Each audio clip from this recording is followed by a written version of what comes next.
Welcome, everybody, to week 4 of our weekend Roundup series. Yes, sir. We're cruising right through. We're still seeing stuff on the weekends, still having fun, going to go see good stuff, and it just keeps getting better. I mean, as we're moving into the back end of the year, it's really gotten crazy, so we're going to keep doing it. I, as always, am your host, Zach Davis. And I am Emmy Davis. And we are just hanging out here, talking about movies. Want to loop you in on the combo, so here's what we went and saw this weekend. We went and saw Memoir of a Snail and Heretic.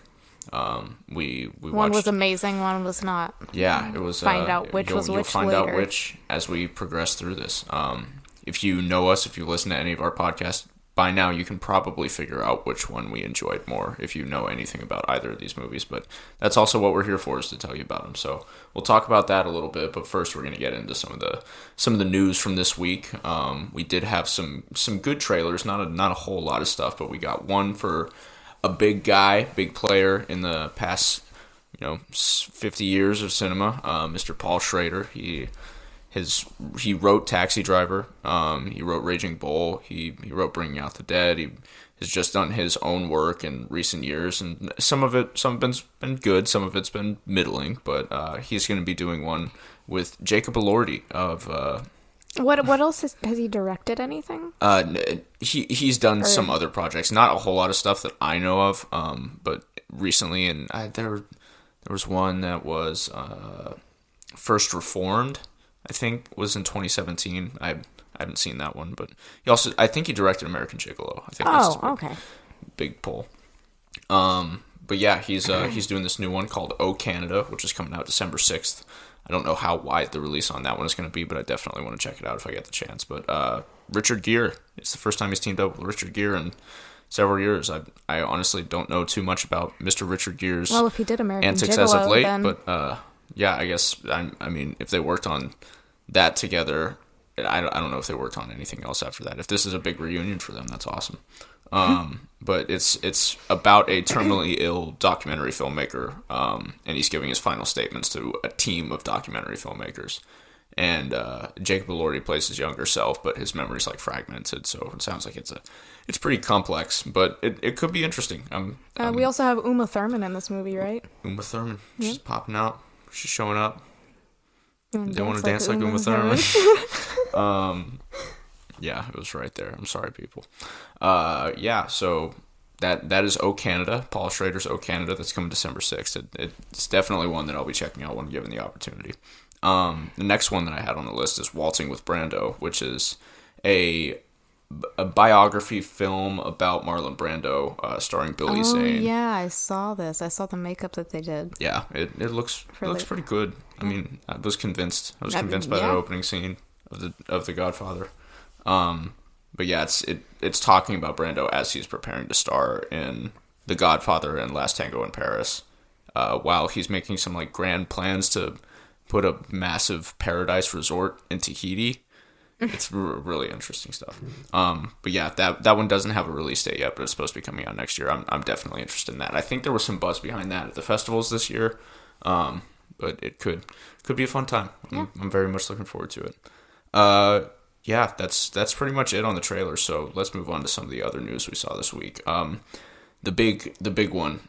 Disney's been making a lot of moves here in the past couple of days. The D23 Expo is usually where they release most of their stuff. I don't know if that's going on right now. I feel like that just happened, though. Yeah, I think I know. That should have happened earlier in the year. Yeah, I'm pretty sure it did. I'm a little out of the loop on the Disney stuff. But anyway, they did put out some big news. There's a new Star Wars trilogy in development. Woohoo! Joy to my heart. I can't wait. I can wait.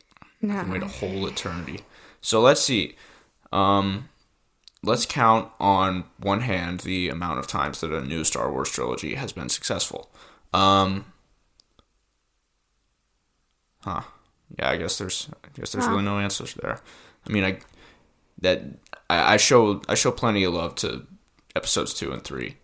1 not so much. We had one on VHS. But just the idea of starting up a new Star Wars trilogy again, like we're doing this again. And like they know that people don't like it, but I guess people eat up the shows. So yeah, I mean, it's all that matters is money. It's the unfortunate communication bubble that is Disney headquarters. They can't take no what for an a answer. delight. Yeah, so new Star Wars trilogy. Look forward to that in the next, decade. Enjoy that. Bring your kids to it. I can't wait to see the looks on the faces of the kids that grew up with The Force Awakens when they find out what it's really like to just experience something that terrible. But, good on them. Good on these kids. Anyway, I'm going to stop dogging on young Star Wars fans and move on to the next piece of Disney news, which is Avatar Fire and Ash. Got some concept art. Woohoo. More Avatar. We're getting so many good franchises these days, like Avatar. Goody. Yeah. James Cameron. Why, dude? We're being really negative right now. We should turn this attitude around. Yeah, I can't wait for the new Avatar, But I have a good and exciting piece of news to follow these Disney things up. Okay. Christopher Nolan.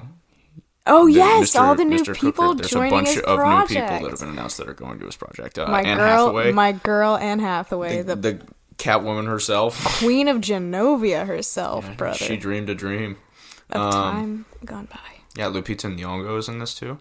Zendaya is joining the team alongside her boo, Tom Holland. I don't know if Chris had to see that and just be like, okay, I gotta have the power couple in the movie. I love it. Good for them. I mean, Tom is making his big old comeback right now. He just hasn't been doing anything for the past couple of years. He's been he did like a bunch of plays, I think. Yeah, I remember. I think we've actually had this exact conversation on the podcast before. Oh, really? Okay. Well, yeah. I could be wrong. Good thing we have 4 episodes. We're running out of content. Hey. Yeah. So Tommy Tom. And then Matt Damon. Matt Damon is also doing Matt Damon. He, I think we talked about him already too. Yeah, but I just had to mention it while anyway, we're excited for the new Chris Nolan movie, whatever it's going to be, whenever it's coming out. It'll be. I have yet to be bummed out and disappointed by a Chris Nolan movie. Yeah. I love that guy. Yeah, I'm telling him to pump up the jam, and he's certainly pumping it up. I'm also Denis Villeneuve is supposed to be doing that nuclear war scenario movie, it was talked about. It was in the buzz a couple of months ago. I don't know if that's actually going to happen. I did pick up the book after I heard about that, and damn, if you make a movie about that, that's wild. That's like, I feel like that could be what we were hoping Civil War would be. It just for the sake of like the tension that it will provide and the immediacy of the. Just to clarify, you're talking about Captain America: Civil War, right? Yeah, no, I'm talking about Captain America: Brave New World, which will be out next year, starring Harrison Ford as the Red Hulk. Oh yeah, Harrison Ford. Yeah. Indy. Hey, great. More Disney stuff. Disney rules the world. And that's another thing that I saw today, is that Moana is the most watched movie of the last 5 years. I did see that article, yeah. That's crazy. I guess I was going to say who's watching Moana that much, and then I remember toddlers all have iPads now, so. Yeah. Moana on repeat. And then I thought about when Danny watched Up 200 times when we moved from Washington to Tennessee. Danny did not watch Up. We all watched Up 200 times. Well, I was the only one in the car with him. I was playing Guitar Hero on my DS. Yeah, must have been nice. Good old times. Yeah, so we went and saw these 2 movies this week. Oh, I forgot to do the box office numbers. Okay, let's talk. This is almost as damning as the rest of this conversation has been, but at the top, number 1 this weekend, Venom: The Last Dance. People, what are you doing? Stop going to see Venom. Go see Memoir of a Snail. Stop, you're hurting my heart. If you're like, oh my gosh, I'm dying to go see Venom. This is consumer goods. This is consumer level goods. No one should. Yeah, dude, yeah. It's okay. It's okay. You know what? Great. Venom has made $114 million. The best Christmas pageant ever is number 2 this week. I didn't even know this movie was coming out. It is November 10th. It never ceases to amaze how early we get to Christmas. Everybody's. Well, I mean, technically, Terrifier 3 was a Christmas movie. We're still like 18 days away from Thanksgiving. I haven't even broke out my Planes, Trains, and Automobiles yet, and we're putting the best Christmas pageant ever is the second highest grossing movie this week. I just don't understand. On the other hand, I bought Christmas ornaments like 3 weeks ago. I guess that's true. From Aldi, right? Yeah, I had to get those Aldi ornaments. Aldi ornaments on the tree? Yes, sir. Nice. Best Christmas pageant ever, $11.1 million. Followed closely by Heretic with $11 million flat. We'll get around to Heretic. The Wild Robot came in 4th place, still just holding it down. Smile 2 in 5th, and Anora in 6th. It's coming up, that limited release. It's starting to open wide this weekend. We're going to be checking it out. You guys are going to be hearing about it, but hotly anticipated Sean Baker stuff. Cannot wait. I'm going to check out the Florida Project at some point this week too, because I've never seen it. So that'll be a little taste of what's to come. Yeah, I'm looking forward to that. Okay, so we're kind of blasting through this, but we might as well just get to the movies at this point. Let's because I also can't wait to talk about this movie, and I know I'm going to want to talk about it for a while. Let's talk about Memoir of a Snail. So we went and saw this movie. Just kind of, I'd been hearing a little bit about it over the course of the year. I had wanted to see it. The best animated feature option out of Australia. I had wanted to just go to the movie theater because I do love going to the movie theater. And I was going to go see it on Thursday, and I decided not to. And then Friday, Zach was able to come with me, and boy, oh boy, let me tell you. Yeah, that's... what a great movie for siblings to see together. Yeah, that's a wild one. It's a wild pick. This is directed by, who was it? Adam Elliott. I'd never seen any of his other stuff. I can't confirm whether or not it was his second, but I do know Max and Molly was his, or Molly and Max. Max and Mary. Mary and Max and Mary. Two M names. Basically, this is classically claymated, much in the same fashion as like the old Rudolph the Red-Nosed Reindeer and not Frosty the Snowman. Whatever the other ones were. I can't remember what the other ones were. I remember Rudolph, but it's got all of that classical clay looking, but like with a Tim Burton twist. Like it's morbid. It's very dark. It's very brown. Like yeah. Just very grungy like colors. Sepia filter. Sepia filter is over everything, but also CPR filter. Shut up. So it's based in Australia. In the 70s? In the 70s. No, I can't remember if they put a time on it, but if they did, it would make sense if it was the 70s. When I was researching it, it said the 70s. Yeah, it's basically about these two siblings who grow up together. They're pretty much their only comfort, and then they end up getting separated after their dad passes away. They move to different sides of the country, and they eventually try to find their way back together. It just really well told, and like every piece of this is super intentional. It did not have any downtime in it. It was all very well used and executed, and I just had a blast watching it. It is funny. It is so sad. It is just a beautiful story, and just really front to back engaging. Yeah, and very personal. It felt like a very personal story. In the credits, one of the credits is made by humans, and yes, this is, you feel every bit of that. These are just people putting their heart and soul into something. Yeah, it's very charming. It has a lot of like Aussie crude humor. It is rated R. It is rated R. There is some animated nudity in this movie, which is used to great effect. There's several funny jokes about. I think it broke the record for like claymation nudity. Just set a new standard for it. Looking into it. That's incredible. Yeah, there's an incredible running gag about one of the foster parents for one of the siblings being swingers, or a couple of swingers. There's some incredibly well made. Just that kind of humor just always tickles my fancy.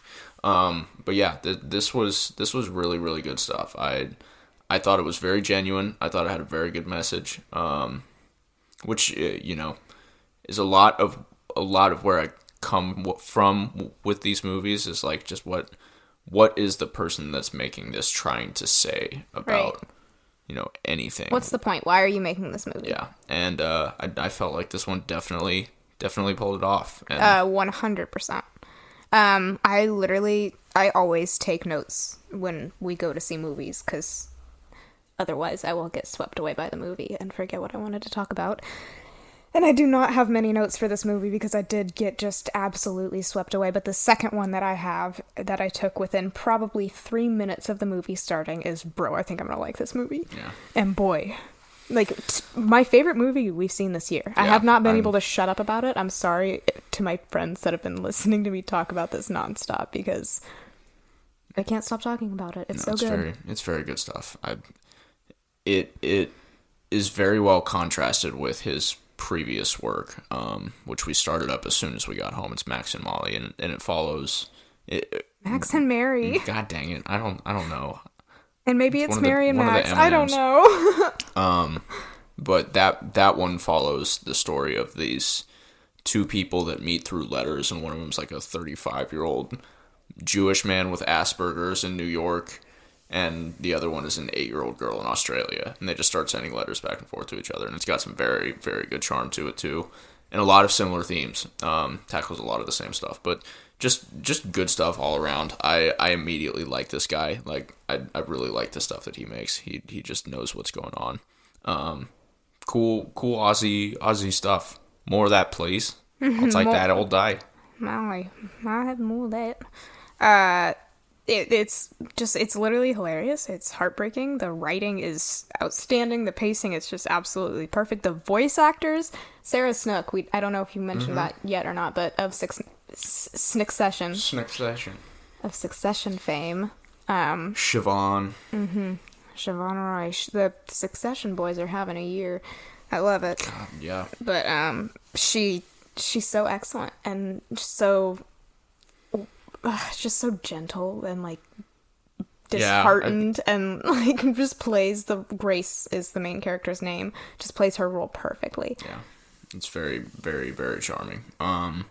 Yeah, I'd need more animation like this. I need more stop motion stuff. We need that back. It's such a good style, and we kind of talked about. I mean, on our first episode, we talked about Wallace and Gromit and that coming out soon. I'm curious to see, like, just comparing and contrasting these two things, and see if Wallace and Gromit still has a soul after seeing Memoir of a Snail, because Memoir of a Snail is just like such an organically good movie. It lives and breathes in itself. It just has such a good sense of identity about what it's trying to pull off. And it's like a tight hour 30. Like it. Yeah, and it was perfectly effective. I found it awesome. I was so glad we went to see it. So glad. I gave that one a fat 9 out of 10. I think 10 out of 10. I loved it. It was like I went in kind of wanting a Marcel with the shell with shoes on vibe, and I loved that movie. Don't get me wrong. That was also. But it's upon my first watch, it was a 5-star movie. I have since revised that, but this is so much better than Marcel. Like, and I again love that movie. Yeah, I love that. Like, I love her.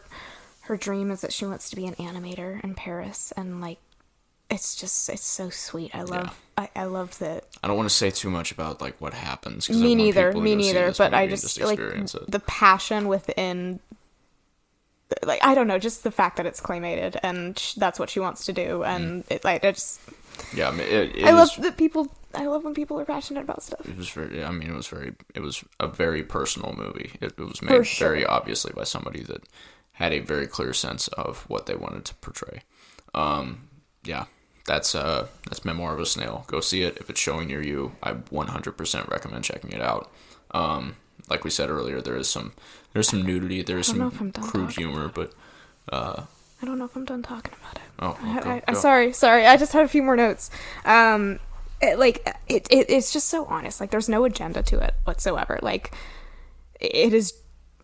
So many movies clearly have something that they're trying to talk about, and they want to get people to discuss when they leave the theater, and this one does not. Like, it's just pure enjoyment, and like makes you think so much. And yeah, like, it just, on a few personal notes, again, dream of being an animator. That kind of shared there. And just like the sibling relationship, literally, like when the movie ended and everyone had left the theater, Zach and I stood up and we looked at each other, and he was like, "Do you want a hug?" And I was like, yes, I do. And we're sitting there like crying, and it was, what a movie. Dealt with radicalized faith in a way that like was not annoying as somebody that is religious. And like it was, I don't know, it was... It made very, very good light of it just being cult behavior. Yes. It did not actively point a finger at anybody in any form or fashion. I think that it was, you know, I never agree with something with that, that when I see it, but I would be remiss if I didn't say that it was fairly well done into this, where it was not. It was kind of entertaining. I mean, just I didn't have any complaints about it, and usually I'm pretty picky about that stuff. Okay. Well, that's all I have to... I'm sorry. Okay, well, I was going to blend that in. So now that we're on the topic of faith, let's segue into our next flick here. We checked out Heretic on Saturday, and this is one that I've been seeing a lot of marketing material for. I've been seeing that Hugh Grant is a big face in this one. He's got a really good role in it. I won't argue that he was definitely having fun with a lot of it. This movie was just not it. No, I did not find this one to be, even like, after seeing horror movies for the past several weeks and in a form that I usually don't. I've seen much better executions of stuff better than this year. It is at war with itself. It's a movie at war with what it wants to say and what it wants to show. It is so dialogue heavy, which you don't really want from a horror movie. Well, I understand it's more of like a psychological type deal. Like I know it's not a slasher. I've already seen Terrifier. I know I wanted something different, but I didn't want that much talking. No, I didn't mind that necessarily. It just didn't have anything purposeful or poignant to actually say. At the end of the day, it kept edging itself so close to being like, oh, I've got some bold proposition for you, and then it's just like it just gives you this revelation that my Letterboxd review of this was baby's first faith crisis. Like, this is one-dimensional faith crisis issues right here. If you're the analogies he's providing, the stuff that he's kind of going through it's not effective. And I don't know if this movie is designed to get people questioning about their faith, or designed more to be a horror movie about just the psychology of us surrounding our faith. But I don't think it worked on any of those foundations. I completely agree. It was genuinely boring. There were literally many points of it where I was like, we've been on this scene for that so any long. Good horror movie would have been on for 5 minutes for 30 minutes. And I cannot believe it just... Quite literally, me, Zach, and my friend Maddie went to go see it, and Maddie fell asleep like 3 times, and I could not blame her at all. And, I didn't even know that. I know, I hadn't told you that. Yeah, it was pretty damn bland. Like, Hugh Grant was having fun in it, and that was a lot of what I was holding it up to the light for. But he really just, with the pop culture references just kept getting like cringy. Yeah, like, what audience are you doing this to? He's got a Jar Jar Binks reference. Okay, and he does like a voice that is not even remotely Jar Jar Binks' voice. And I don't know. It's just it's just so bizarre. It's so bizarre to see something like that. And after just what a marketing campaign this movie has had. I mean, I've seen ads for it on Instagram for the past several weeks, and my buddy Riley actually texted me a couple of weeks ago and was like, "Are you going to go see this one?" Because I've been interested in it. And I called him up as soon as the thing was over, and I was like, "I can't recommend it." It just was not interesting. Like, I would recommend almost any horror movie that we've seen this year over that movie. And like at one of the pinnacles of the movie, I won't say much, but one of the girls essentially like calls exactly what the guy is doing, and he's just kind of like, and like it's just like it's like just the way that I don't know. It wasn't subversive. It was not as smart as I thought it was, and I just don't have a lot of patience for stuff like that because, on the one hand, I'm sitting there listening. We haven't really explained too much about the plot of this, but basically it's two Mormon girls who go to this guy's house, and he is like a psychopath, but also a theologist. Who loves board games. Yeah, he studies every faith, so he's asking them a bunch of questions about LDS stuff, and then he traps them in the house, and then they have to go through this series of trials to test their faith and decide whether or not they actually believe in what they believe, and it just, like, it moved outside of being something convincing to where, to the point of where it didn't even know what it was trying to convince itself. And I just don't know. I did not appreciate it. It has some good tense moments at the beginning, for sure. And it has a couple surprising moments in the back half. But other than that, like, there's just nothing really exciting about this movie. Yeah, like I did not have fun with it at any point. Like, I was not there's one scene that's relatively tense where they're trying to pull a rug underneath a door and get like these matches, but then you're like, what are they gonna do with the matches? And then they come up with like the stupidest plan ever like, we're gonna smoke him out of this room that he's in through this pipe that he's been talking to us, and he's not even in the room when that happens. And they use a scarf that's like 3 feet long that would definitely not produce enough smoke to smoke somebody out of a room, even if he was in the room. And there's so much stuff like that where I was it's ridiculous. Like, there was truly. some interesting cinematography. Yes, there was interest in that. There was some acting that was trying very hard to sell it, but like, I did not like it. I will say about the two girls, one of them looks so much like the girl from Jojo Rabbit, whose name is escaping me right now, and the other one literally looks like Anya Taylor-Joy and Jenna Ortega had a baby. Like, I'd be like, oh my gosh, it's Jenna Ortega. Yeah, oh my gosh, it's Anya Taylor-Joy. I honestly didn't recognize either of them, but they both had a lot of similarities. There was something else I wanted to say. Golly gee willikers. Well, this movie. Yeah, that's all I've got to say about Heretic. I gave this one a 4 out of 10, mostly because it looked decent, if nothing else.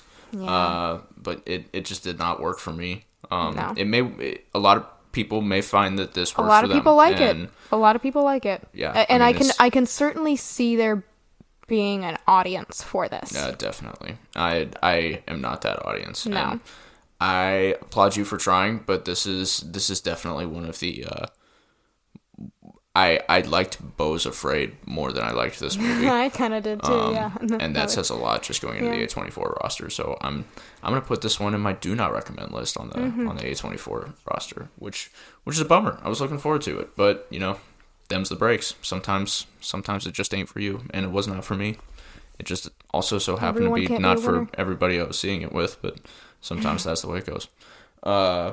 Yeah. Okay. So this is a little short, but that's really all that we've got to say this weekend. We've got a lot coming up. I was gonna say this upcoming weekend is gonna be bonkers. We'll discuss that briefly, real quick. Yeah. So Thursday we'll be doing our weekly highlight as per usual. We'll talk about some options for that in a bit, but we will also go and see Nora on Thursday night, which we've been talking about for the past couple of weeks. I'm very much looking forward to this.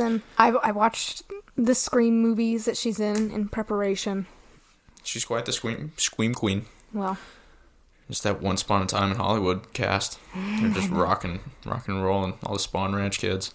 I'm so excited. Yeah, so we'll be checking out Nora on Thursday night. We'll report back on that. We will also Friday, Saturday, and Sunday be present at the Knoxville Film Festival. We're gonna be watching so many movies. We got a lot of movies to watch. There's a lot of features. There's a lot of shorts. There's a lot of everything. So we're gonna piddle our way around. We both got full festival passes, so we're gonna check out everything. And if you happen to be in the Knoxville area and you're going to the festival, hit us up on Instagram. We'll meet up with you. We'll grab some coffee. We'll get the movie watching on. So yeah, that's our big plan for the weekend. We'll definitely be talking about that on the weekend roundup, and then which also since we'll be going to the festival Sunday, we'll probably have to delay our weekend roundup until Monday night or Tuesday morning. Yeah, we might do like some Instagram clips and stuff like that on Mondays. But with me having to also work my real job on Monday, which is my choice, we'll just be cruising. So that's what we'll be up to this weekend. I'm very much looking forward to it. I think it's gonna be a fun time. So we'll maybe see you there. And we need you to vote on our Instagram, which I will be changing from polls on the posts to polls on the stories to make it a little bit easier. So as soon as you see it, make sure that you vote, because 24 hours is all you got. I'm going to try and fiddle with the settings. I don't know if you can change story length on Instagram, but it would make sense if you couldn't. Our two this week are Django Unchained or Sideways. Django, of course, Quentin Tarantino. You already know it. Sideways, talked about it last weekend. It's Alexander Payne. Just quality comedy. Quality comedy. So, those are the two. We will be moving on through the week. I hope you guys have a fantastic week, and I guess we're signing off. Yeah, a little short here, but you know what? We'll be talking for a while next time, so. It's a roundup. How often do you think it takes how long do you think it takes to round up cattle? Oh, yeehaw. We round them up real fast If you round up cattle in like an hour, like we usually do, that's not that great. If you round it up in half an hour, you're a little bit better. You're a little more concise. A little more concise. Ladies, gentlemen, have a great rest of your week. We're out of here. Us Cowboys are ski-daddling. Happy weekending. Wait. Nope. Cut it. Moving into the week. Putting that in. Fade out. Coffee house music.